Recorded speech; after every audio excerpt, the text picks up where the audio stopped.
యెహోషువ ఓడిపోవడానికి కారణం, ఎప్పుడు ఓడిపోయాడు? మోషే ప్రార్థన చేయడం మాని కొంచెం రెస్ట్ తీసుకున్న చేతులు దించినప్పుడు.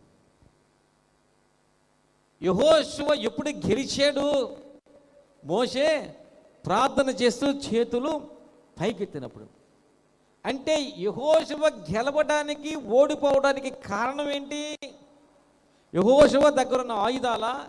యెహోషువ దగ్గరున్న సైన్యమా? యెహోషువ దగ్గరున్న బలమా?